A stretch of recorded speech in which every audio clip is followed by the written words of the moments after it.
It's a new season in the Ontario Hockey League this evening, and with new seasons comes new hope. Good evening, everyone, and welcome to another exciting year of the OHL tonight here on TV Coach Go. I'm your host, Angelo Aversa. Chris, thanks to you, too. I know you were hoping to see all in Oats tonight at Caesars Windsor. No, I thought we'd take it to the whole broadcast. I would have been right next to you, buddy, if we could have gone. You're out of touch, Angelo. How old are you? Moving forward now with the Windsor Spitfires, spoke with Bob Jones earlier tonight, asked him about the week off. Does that help going into tonight's game against the Sarnia Sting, who have a new coach behind the bench? That's Trevor Letowski. He's the former assistant coach with the Sting. He is now the head coach. He says same approach, just a different title. The Spitfires have named a new captain, and it's Kirby Reichel, the first forward to wear the C since our captain forever, Mickey Reno. When we come back, it's Sarnia in Windsor on the OHL Tonight on TV Coach Go, brought to you by St. Clair College. What'd you think about Erie? I thought Spitfires did a great job of containing Connor McDavid for the most part. He was pretty quiet. You got a stud in net with Alex Nedeljkovic. How confident is the team playing in front of him, knowing he can steal a game night in and night out? The Subban name is quite popular in hockey. Just want to know how competitive it was between you and your brothers growing up. Was there any panic from the team after being down 2-0 early in this game? Chris, coming up in the first intermission on the OHL tonight, we'll speak with captain of the Guelph Storm, Matt Finn. 5 other games going on in the Ontario Hockey League this evening, which cut up with our OHL out-of-town scoreboard. And the International Scouting Services released their top 30 ranked prospects for next year's NHL draft. We'll fill you in on who's where coming up in the O in the first intermission. Chris?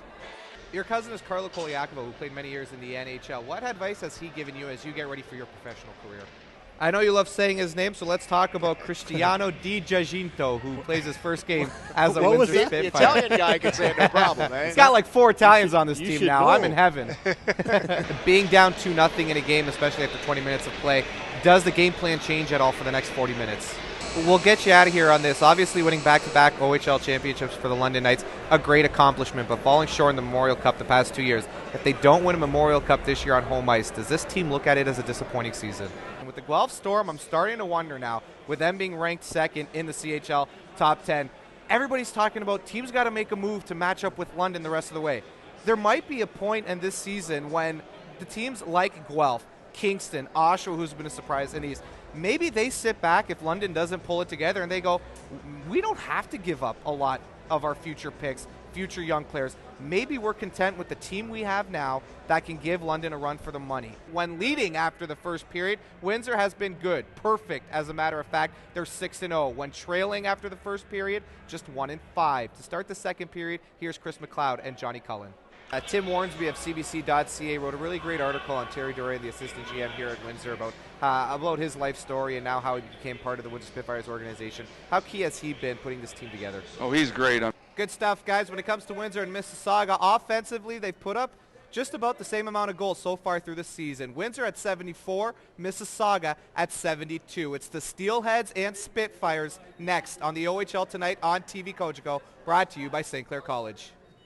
Let's take a look at our 3 stars from this evening's game, all coming from the Windsor Spitfires. The 3rd star, Cristiano Di Giacinto, who picked up a Gordie Howe hat trick with a goal, a helper, and a scrap. The 2nd star, it's hard to have a goaltender who gets a shutout and puts up 37 saves as your 2nd star, but when a rookie free agent gets a hat trick, including his first goal in the Ontario Hockey League season, he's got to be your 1st star, and it's Ryan Foss of the Windsor Spitfires. Now, you had a couple different partners. On Season 5, you won with Julianne Hough. When they brought you back for Season 15, you were paired with Chelsea Hightower. Did you have a preference? I mean, for me personally, didn't matter which girl would have been my dance partner, but did you maybe have a better chemistry with one over the other? Smart guy, Angelo. Smart guy, I tell you. You can catch that game Thursday at 7 o'clock on Channel 11 and in high definition on Channel 700. That's right, you, the viewer, lucky enough to catch myself, Chris McLeod, and Todd Warner in crystal clear high definition. For everyone at TV Coach Go, I'm Angelo Aversa. Thanks for tuning in, everyone. Coming up on Friday's Noon Report at 12:50, there are a ton of great movies at the movie theater right now. We'll tell you what's number 1 in our box office review. At 12:45, it's our timeline contest. We'll give you 3 clues. You pick the right year, you win a $50 gift card to Montana's. Plus, we'll fill you in on details on the upcoming Hats for Healthcare. That's happening February 13th. All that and more on Friday's Noon Report on AM 800.